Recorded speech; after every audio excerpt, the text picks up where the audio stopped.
goes to Takeover. Yep. Takeover back on the LCS stage. Remember, he played in lock-in.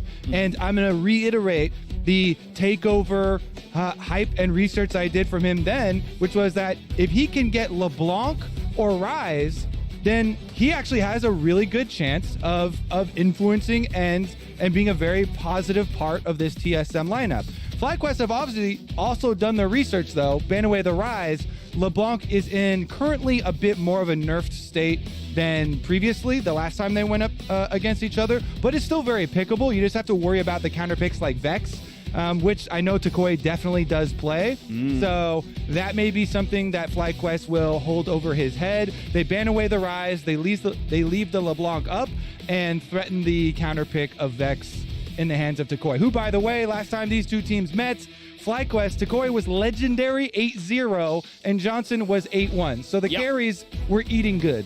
I gotta say, though, FlyQuest pretty good scouting overall. Yuumi is the band up against Shenyi, one of the few players who actually still plays that champion in this day and age. So that is a scouting band. It does leave Zeri up, and though she was nerfed in 12-4, a lot of teams still consider her to be by far the best champion. So interesting to see FlyQuest said, well, it's more important to get rid of Spica's Hecarim. Let you take the Zeri. And I will say, they have spent a lot of draft resources every time to get Johnson Jinx. In 14 games, he's got 10 of those on Jinx. If you figure both teams want that champ, you get half and half or a bit less with bans. Nah, 10 out of 14, he is on that champion every single time. And it means they can wait to pick it on 3. Unless they want to go somewhere wild. And to me, it's not too wild if you do want to give up Zeri and then take the Senna route. I still think, and this is one of my favorite picks into it, because of the Q slow being added to it, because of being able to play the early lane phase through minions and try and abuse Zeri by poking her, getting souls off her, and not allowing her to hit you back with your Qs. That's an option if they do want to show that, but they already locked in Nautilus, so we shall see. Ahri and Rek'Sai, so much early playmaking. Rek'Sai is such a rare champ for pro play, but so good for solo queue. This is my current main in solo queue because you can spam ganks with this champion like no other. There's so many routes over the thick walls behind either bottom lane or top lane. You can come from behind your opponents at level 3 very early on into the game and pull off some very rare ganks that no other champion ever goes for. So I want to see that. You can also tunnel over the back of Raptor Pit, abusing mid laners like the Syndra that we have here, who has no dashes, no escapes. So I am so excited. Spica Rek'Sai. This champion also is the preferred counter pick into Lee Sin. If Lee Sin lands a Q on you, all you have to do is attack move the ground. When Lee Sin comes in, you will auto unburrow and you will deny the second Q damage. You will also win the 1v1 at that point. If your timing is correct, you can even get your ult off and immune the kick coming in. So there's so many little things you can use to try and play against the Lee Sin. The kick one is the most difficult. Timing has to be perfect, but... And I want to bring back the Rek'Sai tech talked about when last time we saw Brock bring out this champion. 3 points Q, max E is the build of the Rek'Sai mains. You can tell if they know how to play Rek'Sai by the skill order on the champion. I want to see Spica do it right. E was definitely nerfed in the last round of nerfs towards Rek'Sai, but that is still the better build. Even though it was nerfed and targeted specifically, still should go for that. But man, I already am so excited by the first 3 champions here for TSM because there is a lot of aggressive playmaking. Meanwhile, FlyQuest, they lock in the Aphelios this time since Jinx is banned away from TSM. And your stats for Johnson get a little bit worse. A little bit less of the Jinx. They cared more about getting Syndra in time as an answer into Ahri and said, all right, we'll wait otherwise. Go ahead and give us the bans. We'll go kind of second choice here. Only one other Aphelios game on the season had normally defaulted to Jhin. Not going to be grabbing that one, of course, here. It does give them a pretty heavy CC combo. If you've got the right guns, Nautilus plus Jhin is like, I want to say like 4 seconds of hard CC, 5 depending on what rank the Nautilus ulti is, and his passive, those both scale up with character level, so that's going to be pretty meaningful. And it's time for one final lock. They need a top laner to answer this Tryndamere. FlyQuest are undefeated with top lane counter pick. 3-0 as the analyst desk investigated and pointed out. This is not a powerful counter pick, though. This is a denial counter pick. The reason why Gragas into Tryndamere is picked pretty frequently is because Gragas can deny Tryndamere. It's not because you get to beat Tryndamere, it's because you get to deny him. The body slam can deny the engages. Your cask is very useful for later into the team fights as well with the ultimate. Tryndamere getting knocked around with either body slam or cask will buy you a lot of space and kind of deny the win cons there for the Tryndamere player, but it is much more of a team-oriented pick for them. All right, both teams on a slide. Who's going to right the ship? TSM's FlyQuest coming up.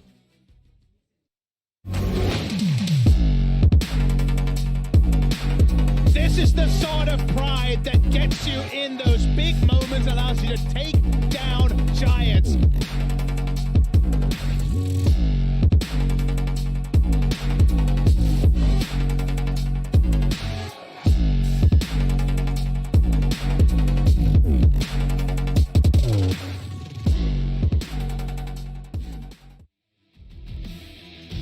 And we are back and ready to go. TSM for the first time putting Huni on a Tryndamere. I will say I liked the look of his Rumble last week. I think I do like him on the more individualized champions. That reminds me of back when he was so dominant, was him pushing his own leads, getting help when needed. You've got an aggressive jungler. I mean, this is basically Immortals 2016 when you've got Huni and Rek'Sai ready to camp for him. All right, well, we'll see if we can channel the rain over. Yeah. In this one as well. Spica, Rek'Sai, I'm excited. So many plays, so many aggressive plays you can go for early on in the game. Champion does not scale well. Scales like a wet bag, so definitely looking for the early influence. Later on to the game, you pretty much are forced into a playstyle of trading your life for some sort of high priority champion life. Not easy to get out because of, again, the last round of nerfs we mentioned to the E cooldowns. Reduce the mobility of the champion. Level 1, though, not going to have too many exciting invade plays here. Just some very shallow vision for both of them. And Jose will also know that his Raptors have been sighted. Minions have spawned. We get a little bit of a scuffle down here. They can fight for this ward pretty easily and get taken down. Double sweepers, too. So Spica also starting with a sweeper here for TSM. So heavy investment in the vision denial. Already pays off with the early ward kill. There for tactical. Tiny bits of extra gold, freak. Yep. Start of the miracle run. A 4-game losing streak for TSM, a 3-game losing streak for FlyQuest, both of which had rough super weeks. Let's see which one's going to make it happen here. See a FlyQuest buff of some kind. Good luck. Definitely a revenge game here for TSM as well. FlyQuest kind of stomped him last time around. Both FlyQuest carries performing really well. See if Spica can get some early influence, though. Red quadrant clear, it looks like, for him, so wants to get up to influence either top or mid lane. Rek'Sai, you have to get level 3, though. It's not a Jarvan-style champion. Level 2 does nothing for you because you will not have your tunnel to be able to pull off the ganks, so should be a full red quadrant clear for the Rek'Sai. It's very easy with the innate AoE of your Qs. Yep. Takeover doesn't get anything out of the early level 2. Shared in the ward XP from the one sweep, but didn't manage to find a fight. Nice job by Huni, though. Does the exact thing on his 2. Gets a spin and an auto. Kuma can't do much about that. It's going to be not a big deal. Of course, Gragas has plenty of sustain. With Doran's Ring, if you damage a champion, you get some mana back, and you can just keep funneling that into your passive. Yeah, exactly. And again, this champion is picked for denial on Tryndamere. You body slam him on his engages. You can get your grasp auto off. That's all you need. Yeah. You deny, you stack up, you get very, very tanky. Makes it difficult for the Tryndamere to operate or chase anyone down. Team fights also get more difficult for him because the Gragas is adept at pushing around these melee carries. Will double for pretty useful versus the Rek'Sai as well. Interesting recall here. It was the bottom hover for Spica, fishing around for possible engage here on the bottom side, but Aphromoo does not take the bait. And if it's not Aphromoo moving forward to force the fight, then it is too risky to force the fight on the side of TSM there. So he goes for the recall, very early recall for the Rek'Sai, just gets the long sword, and goes up to transition to the top side of the map. I do like hovering and spending a fairly small amount of time as a jungler for possible very big rewards, though. And even though nothing comes of that play, hovering for the possible counters on those aggressive setups can be extremely rewarding, can win you early games every so often. For sure. And speaking of early games, it looks like there's probably not a real gank on a takeover right now. Looking at Tryndamere as a Gragas from solo queue, which, hey, it's not always the same thing, right? It's not pro play. In general, Tryndamere has the better early game. Early game meaning like up through like 1 to 2 items. Like his first tower rate is like 60%. Like eventually he's going to win this lane. That's usually what happens here in solo queue. The Gragas eventually kind of outscales and like, hey, if you weather the storm, if you get 25, 30 minutes, you're just going to feel way better because now you're taking enough that you just, you know, hide your side lanes and you're fine. And then your team fight looks better. So that's probably the shape that I'm looking for from the top side. Yeah, exactly what highlighting in the setup for that matchup. Meanwhile, Kumo continues to stack up this HP as well. So playing into the scaling with his grass. Bottom side will be the transition for Spica, but it is so heavily warded here that there's going to be no surprise. Passes over the ward here, pull right back for it. I think FlyQuest pretty happy with the opening here. No specific early plan has been able to gain value for TSM. Going for the long route around the Scuttle Crab, though, to gank that bottom lane. And we did kind of talk about this long wall being a possible point of entry for Rek'Sai, but it's also a mid roam, and the mid laner went right over that Scuttle, so but they're pushing up for the wave, getting it out the tower. So they're gonna flash for the play, cleanses it away. Will they get Johnson out? Flashes back, still knocked up by Spica. They'll trade one back on a Shen Yi, but not looking too bad. Afro's still alive. Spica's low. Spica almost has the tower. He's got 100 health, and Tukui's on the way. Does he land the Scout of the Week? He can't really go through tactical. Maybe he can. Hook is gonna land. Ooh, Is it gonna be enough? He trades back, but they're gonna get it all the same. Meanwhile, what you're paying for this topside invade, you see Lee Sin and Gragas pushed into Tryndamere, big wave, they take away the jungle, and they themselves He's not getting 6 are off looking this. for payment. He won't be 6 off this wave. It's not the wave you gotta get go. it. So do they land the skill shots? Has to flash away. Kumo flashes the same time Huni does, gets out. Good play there from Huni. He got most of the experience still from the top big wave that was built up on him, and he outplays there. Ghost early for the distance gain, and then flash for flash. So on the weak side here for Huni, he's able to evade the counterplay from FlyQuest. Here's another look at the forced dive though. Spica went all the way around, Takeover went over the Scuttle Crab, bottom lane pushes in the minion wave though, and they get Johnson's flash out very early, so that then Takeover and Spica can answer it. They pull off that kill, Afromove flashes away, and so the heated up turret with the fully heated up 4 shots already charging to full value there, does a lot of damage to Spica and means that he can't join this 2v2 that is then forced by Afromove, hitting that hook onto Tactical and getting the kill trade.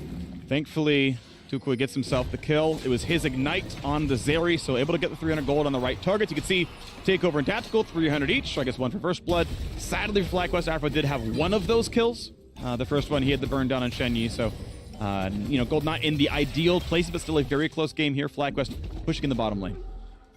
All right. Yeah, should be no play off of this wave. It's not super big. Single wave being pushed in on Tactical is going to be transitioned over to the Dragon instead for FlyQuest.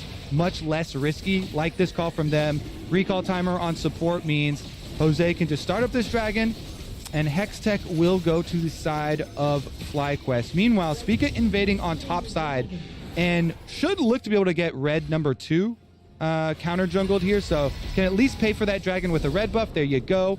Well done by Spica. Problem is, this Gragas already off of first purchase. Single best item you can have versus double AD auto attackers on top side. You really have a hard time dying. With Warden's Mail picked up, Grasp and passive healing for the Gragas, that's really a non-factor as far as TSM trying to gain leverage on top side with the 2v1. So Spica just takes the red and then looks to try and play off of Takeover here, who we're trying to highlight back in on the starting lineup here for TSM on one of those kill pressure champions. So once he has access to the ultimate here with the Ahri, is trying to pull up those more aggressive plays that he is known for. And look to fake a roam toward top. Not going to do anything though. They both kind of walk back through it here.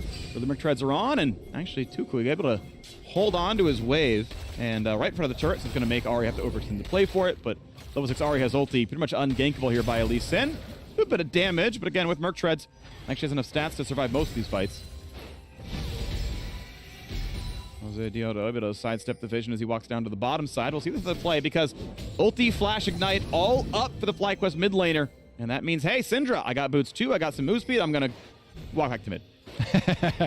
Yeah, let's see if there's anything of these junglers circling, because we're into 8 minutes here. 8.5 minutes means Rift Herald is available, and Kumo's currently got the push on top side with that Gragas. So if mid lane receives a big chunk, that would mean FlyQuest would have 2 pushing solo lanes to try and set up with. And even though there is a control ward in this side brush here, and Spica kind of slips in and threatens, won't be any play as of yet. This is Shen-Yi's first. gonna take a little while to actually take down this Rift Herald. And you look at the bottom lanes, as you mentioned, Freak, it is gonna be the early roam from the TSM side, crossing over mid now. So they're revealing, hey, we are committing everybody to this Rift Herald. Bottom lane for FlyQuest should go back and try and push and try and get some turret plates. You've got a Aphelios.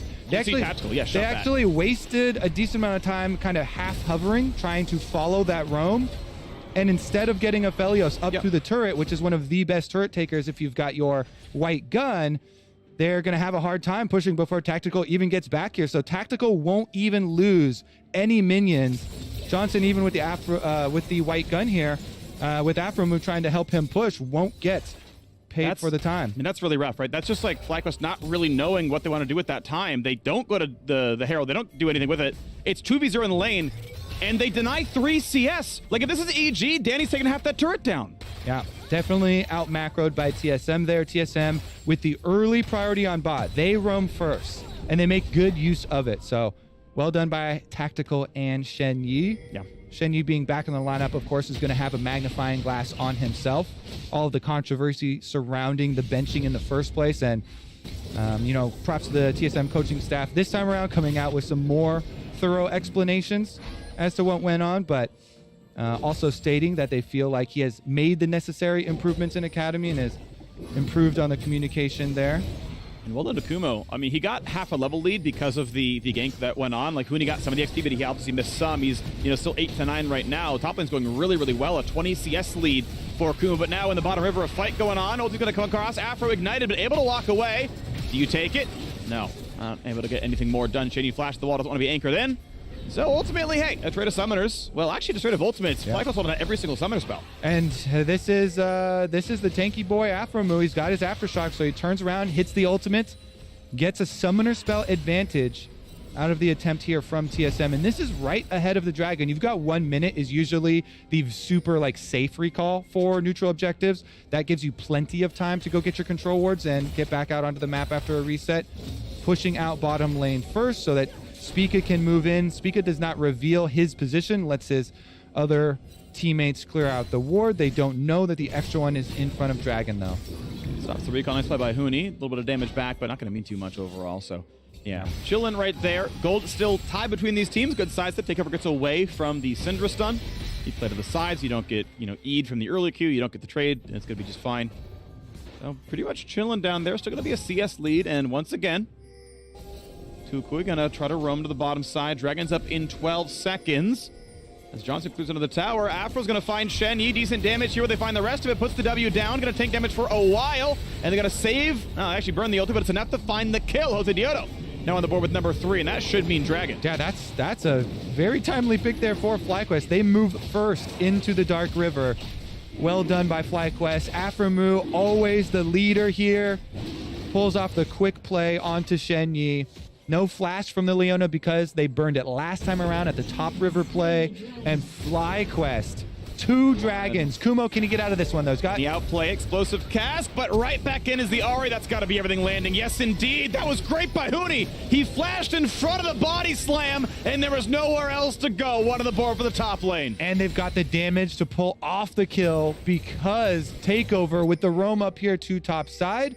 All that AP damage strikes right through the extra armor that was invested in by Kumo. It's just going to result in a lot of tower plates on top side, but it's being traded for turret plates on the bottom side. And Afromu goes. Flash ulti, Tactical out of dashes, no flash available, so now you just go right onto her. Nice stopwatch buy time. They got to reset the tower, and it is back on the tower. Tactical comes back into range. That is a tactical decision, Summoner. That is a mouth I've ever seen one. And now Shen-Yi's next up. Once again, Afro pulls the aggro. He should be able to drop that tower right here, and that's kill picked up. What a tower dive from FlyQuest. What a cross map from TSM. No respect for the purple gun, Freak. Where's the purple gun respect? Gets into range. Johnson hits the root, and it's a double kill for FlyQuest on bottom side. Yeah, the towers are kind of traded, but FlyQuest pick up the extra kills. They don't finish up on the tower, though. So TSM, they still got the gold for the entire tower there and are now ahead 770 gold. So despite the dragon lead for FlyQuest, which is significant at pretty early 2 dragons, TSM do get something back for themselves after their top play. Here's another look at it, though. Aphromoo hooks into the wall first to take some damage. But because they brought down Syndra, they just can force this play. Aphromoo walks up, flashes, forces it onto Tactical, who flashes out early to gain the distance, but then goes back in for his teammate, does not respect the purple gun in hand from Johnson. And Johnson, quick punish there. You love to see it. Auto into root. Takui follows up, and they've got the damage to finish off. Then they can go back for Shenyi later. Aphromoo getting to the edge of turret aggro as well. Nicely done here, juggling the tower aggro. Yep. Nobody in real danger. They didn't have time to push down as many turret plates in the aftermath, though, because they did take a while to take those kills. So that's going to lead to the slight gold advantage here for TSM. Yep. And 2 dragon disadvantage for them.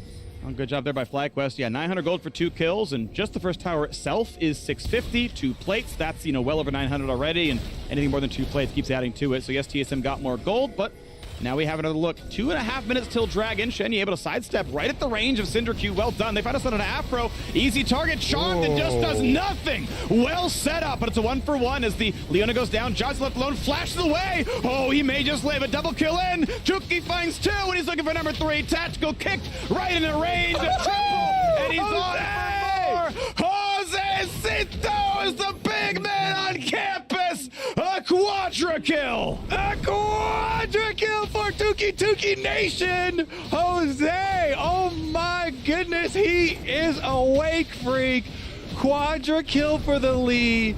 My goodness, he is popping off to styling with the flash there. What a play from FlyQuest. They clean up in the river. Yo, this is where you say jungle diff in all chat when you're Kumo. It's like, I'm just chilling against Trinimir, man. I'm building tank items. I'm scaling. Give me that teammate. Let's get into it. Jose, Pro View.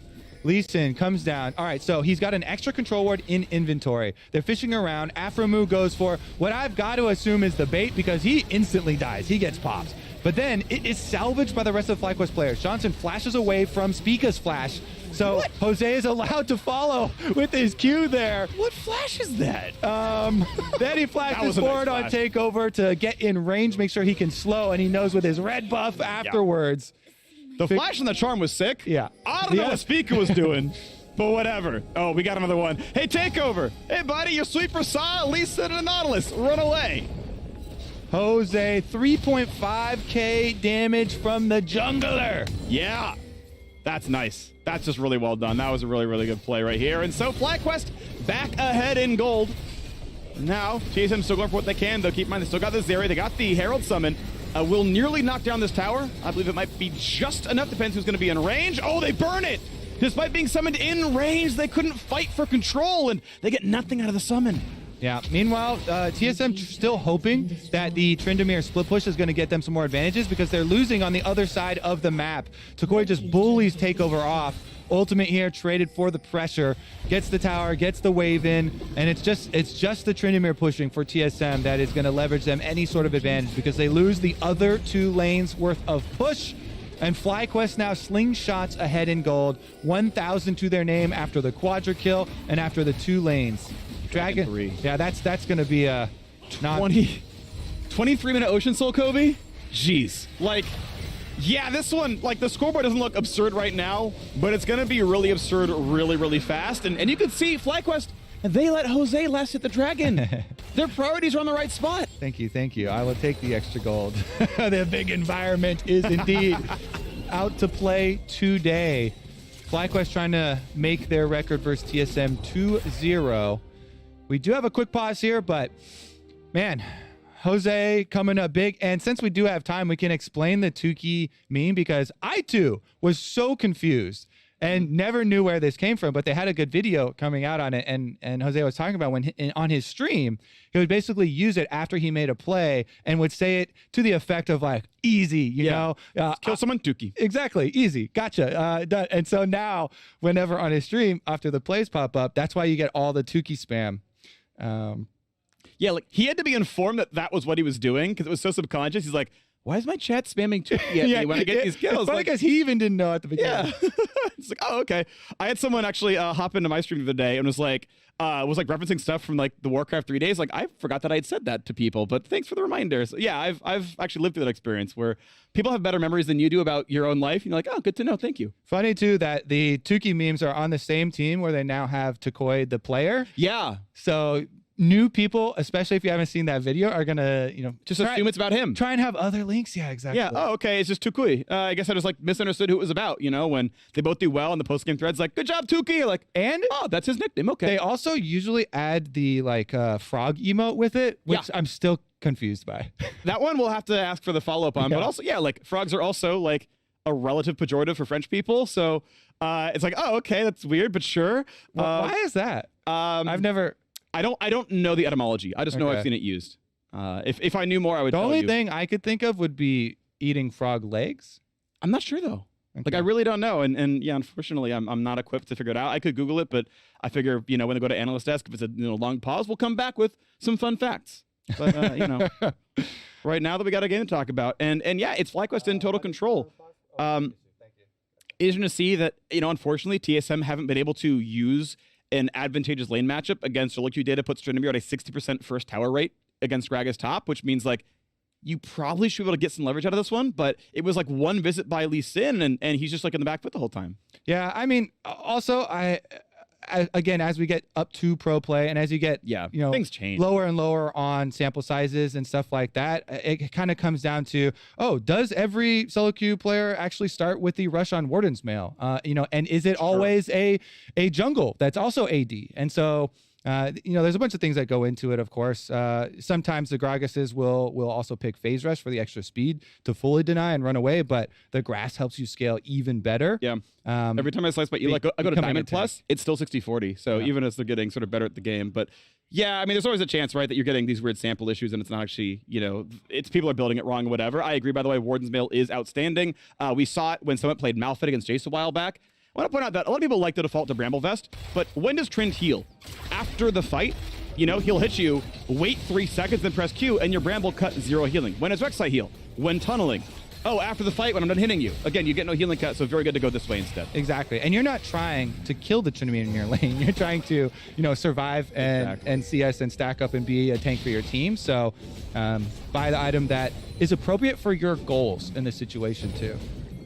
Well, knocking down the waves and 1.1 thousand, but on Soul Point. FlyQuest are going to force the next team fight in about 4 minutes time, and it could look really good for them, and that'll pretty much explode the lead they've got in this game. TSM otherwise have played it pretty close because of cross-mapping somewhat. Right, there was that good play towards top lane. They got the turret down. They got a big surge in gold, but FlyQuest since then have had some good fights. So they're in still out of play, but will be on the table before we ever see the dragon. So always a possibility that TSM makes it spicy. Yeah, I also too want to bring back up the Rek'Sai because this is rarely seen in pro play, and it becomes difficult now as we transition to team fights to play Rek'Sai into some of these blocking champions. We mentioned Gragas for denying on Tryndamere, but Body Slam also overrides Rek'Sai. So it is one of the annoying champions to also play this jungle against later on because it makes your team fights more difficult. You always will go for Prowler's Claw on Rek'Sai so you can get your play off, try and get your flash into Prowler's Claw, play onto a viable target. But Syndra is kind of annoying with the long range Scatter the Weak. Gragas as well provides some problems. Yep. And Huni trying to keep up as much as he can for the split push here for TSM. He's got Shenyi in brush. Is it enough? 2v1 does not have tenacity on this champion. Checks the other brush. Squire's Bloom Instincts. See, someone's here, but not there. And you can't really burst him down. So you don't have a lot of damage here into the tank Gragas because Hullbreaker is great for split pushing for the Tryndamere, but it's not like the Gale Force Tryndamere. It's not like you have a lot of extra kill pressure on a target. It's more for pushing. I don't know how this works. If Shenyi's in the brush, does he just know, oh, Hullbreaker's off? Right? Because you have to be hunting alone for that to work. There's no way he clicks on him and... I mean, I have to check. For, does the particle go away, for example, right? I mean, I wonder. Anyway, we've got a fight here in the mid side. Is flash jump on a tactical. Great jump over the wall. It's a good play. Yeah, ultimate down, but very difficult trying to pounce on Zeri, especially close to all these walls. Here is the FlyQuest move to kind of retake vision around Baron buff, though, and they've got the teleport flank. Here we go. Tactical. Looking for Tactical. That's an easy body slam. They're going to get the cast there as well. And a nice stun from Shenyi. Tactical will be safe. Well done for the peel. Nice try by Kumo. Yeah, I got a nice try, but you don't get anything out of the Zeri. Zeri evades the entire play, teleport used, and what did you get? You lost a turret on bottom side. So Tryndamere and TSM very happy with this. Good evasive maneuvers by Tactical, and the rest of TSM punish appropriately for the full commitment from FlyQuest. Nicely done. 300 gold difference, and the Dragons themselves are not worth a lot of stats. Long gone are the seasons where they gave you a ton of combat power. It's 80% of the power is the road towards Soul. So you can consider TSM close for this fight, and they should be able to fight for Dragon Soul. Yeah, it's like if you're playing a drinking game and there's like King's Cup, and every dragon you're adding more and more into the middle. Waiting. Yep. You don't get the payoff until someone actually gets the soul, someone actually drinks the cup. 1 minute to go. Again, we know Dragon is that. We know Baron is eventually a play, but right now it's actually TSM with better ward control. They've got the control wards inside that pit. So we look then to what is the wave state? Who's pushing what? Gale Force Hullbreaker is in here. Is that danger? Nah, ulti's not up for Shenyi. Had used it to peel earlier. That, I think, would have been a Cleanse Force. I don't know if you'd actually trade ult for Cleanse the team fight coming in 30 seconds, but a possibility. Very, very low. Tactical can Q it. Kills it with the Triforce. Nicely done. Yeah, they can't spend. One of the safest champions for doing that, going and sniping those turrets, using the range effectively there for himself. Nice laser through the remnants of their turret too. Those things can still be dangerous, still counts as terrain. Here we go, 15 seconds on this play. They're going to look actually at the Tryndamere first, because he's going to jump around. Has Ghost, has Flash as well. Gale forces away, holds onto the ulti, holds onto the Flash. But with no commitment really, except their time, FlyQuest get 2 cooldowns out of the Tryndamere, and now they can run for the bottom river. But can they get there in time? They are rushing Dragon ASAP. This can get burned quickly. Does Jose get in range? He can potentially smite. He's stunned by Shenyi, but it won't burn in time. Here comes the fight. Kicks him out of the pit. Flashes back in, and Dragon is claimed by Jose Diodo. What can he do except just win the whole time? Thank you very much to get the kill on Shenyi. FlyQuest own everything. Tukey. There was 46, I believe, HP on that dragon. FlyQuest are wearing the Ocean Soul. The most thematic and appropriate FlyQuest Soul buff for themselves. That also means they can transition over to Baron. Not only do they have 1 member advantage, but the sustain of the Ocean Soul allows you to start Baron as many times as you want. You've got White Gun for Johnson, burning through it, building up the chakrams. You look at this mini-map though, Leona's coming from base, joining for TSM to try and get there. Tryndamere has no teleport, so they're just poking around. The best they could hope for would be some sort of pick or steal, and they give up on that. Yep, Kumo sitting over the wall, has cast, once again has body slam, checks all the brushes, no one's here, thank you very much. Baron claimed, and FlyQuest look to stop the losing streak, looking to push TSM down to 1-9. All right, reset for FlyQuest. Item completions coming in. Bloodthirster on top of an Ocean Soul. Johnson is going to be a very, very healthy Aphelios. He's also got Gale Force and Stopwatch in inventory for the playmaking. Attempt here from TSM to try and burn down this dragon, but Takeover's pretty far away, and it just comes down to the jungle smite fight, because while Jose kicks him out of the pit, the dragon still has enough health before he gets back in. 946, got it exactly there. Jose picks up the last hit on it. Speaking E-Smite was just 50 damage too shy, unfortunately. Good attempt at the combo, though. Yeah, I mean, it was timed appropriate. It was just, again, 45 off, which, like, if anyone autos one more time, that's the smite, right? And you get it, you stop Soul, and, you know, just the way it kind of went in this one. Top lane now under fire. 4 members of FlyQuest ready to go, and they're going to share some turret gold. Afro's going to even get his cut. Thank you very much. Turret goes down. I'm going to go for a bit more as the gold lead keeps going. Tryndamere going to keep the silent split push going, is going towards Armor Pen. Kind of needs it pretty desperately to cut through this Gragas. Shenyi puts a ward down to try to track the movements toward mid, but top lane tier 2, pretty much a formality here. Yes, sir. And the Teemo emotes start coming out. I've actually seen this meta evolve in Champions Queue, Freak, by the way. Yeah. Everybody's getting in on the Teemo thumbs up. It's the new hotness. Closer thumbs up. Closer literally spams it every single 30 seconds, I feel like, in the Champions Queue games. Even when nobody's streaming the game, But this one, definitely appropriate as FlyQuest. A pretty good handle. With this Baron buff, they've got a full minute left to use it. That is a full 2 more minion waves, 30 seconds for each wave to push with. And Kumo doesn't take damage. He's just in his lane, unbothered, moisturized, Gragas, flourishing. Yeah, I mean, he is positively glowing. I don't know how he got skin this good, but it's looking pretty good. As the base falls down, it's cool to see. You know, we got RTS players who spam clicking their workers. You know, you got some people who just hit all the F keys, look at their lanes. You know, let's just hit the emote wheel constantly. You know, that's the nervous fidget for League players right now. I think that's a positive situation to be in.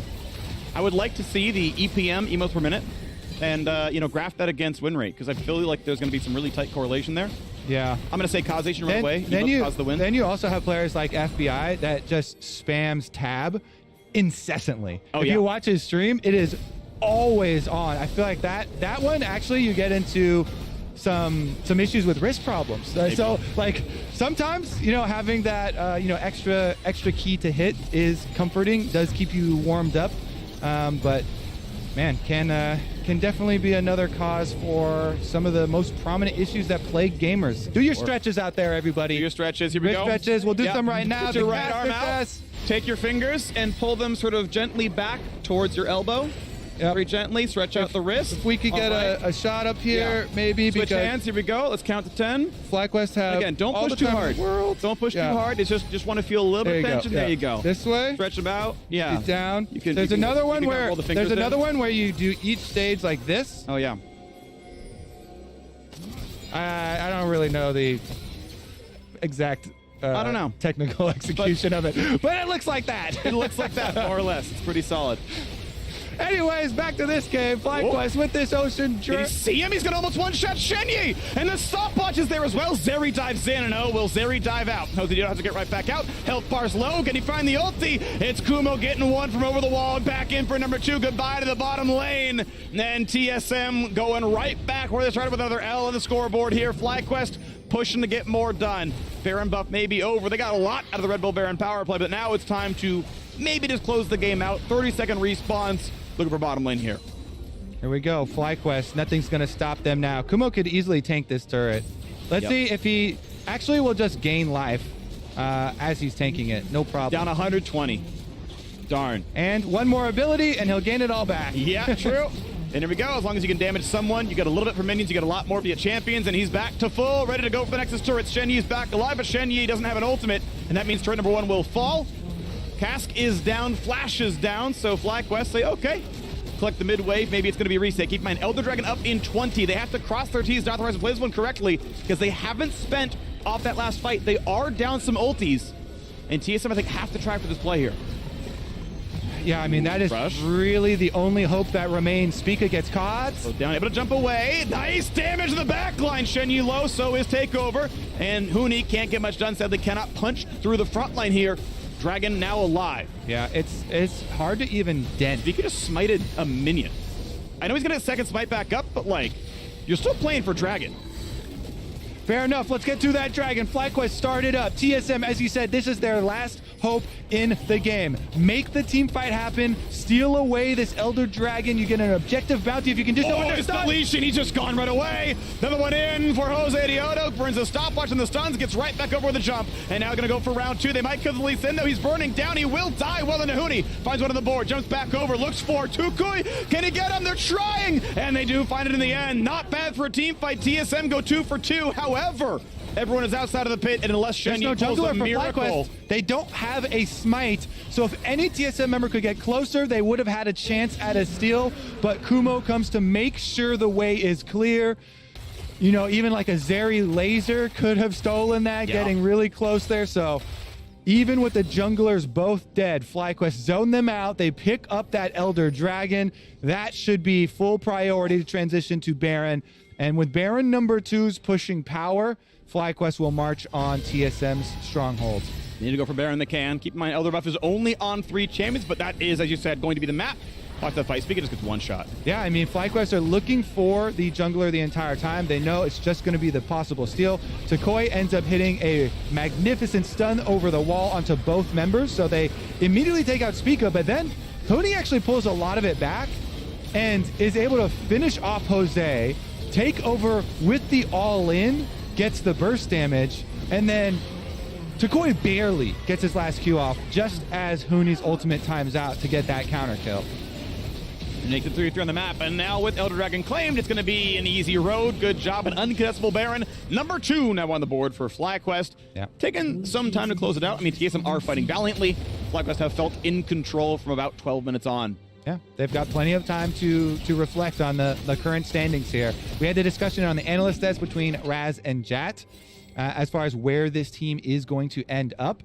And after a rough super weekend for FlyQuest, dropping all 3 games, they're trying to correct course here versus TSM. Yes, it's currently the 10th place team, but the road starts here for FlyQuest, marching right back up those standings. Indeed, the fight for playoffs is definitely going to be really, really tight, honestly. Going to 6-4 keeps you in that position for now. And wait to see your other 8 games, but another turret to fall. Ness is the last inhibitor turret, and it is now dead. FlyQuest have complete reign over the base. We'll see if they can take over more than just the enemy mid laner. Is Huni going to wait for his next play? Kumo shoves in mid lane. Shepard that one with the Baron buff. Should be pretty easy here. Next inhibitor to fall. And at what point can TSM fight? Maybe at a Nexus turret because of the power. Elder Dragon also timing out in 20 seconds. I think it's good to wait until that happens. But Huni going to lose all his cooldowns. Has to run the ulti to not get killed by the Elder Dragon, but they're going to get the next fight. They get sucked into a battle. Not in front of turrets, not in front of anything, but just to get the kills. Not going to dive into the fountain. Looks for the cap, looks for a kill. There you go. Clean them up. TSM are sent back to the fountain, and they won't even respawn in it anymore because they're all going to drop. They're all going to die. One traded back, but the Nexus falls. FlyQuest takes down TSM. FlyQuest rack him up, and Jose knocks him down. Quadra kill for Lee Sin. Steals away the dragon with 46 HP. The man came to play today. Yeah, that's got to feel pretty good. I got to give a ton of credit, though. A ton of credit to Johnson and Afro for playing that first dive well. It was a hard 4v2. That can easily be 2-0 and a walk away. They stepped up, cleared the wave, landed CC at good times, made TSM play the fight long. Went 1 for 1, and then mid lane came down to make it a 2 for 2. Like, that was really, really well done. And that does so much, right? Because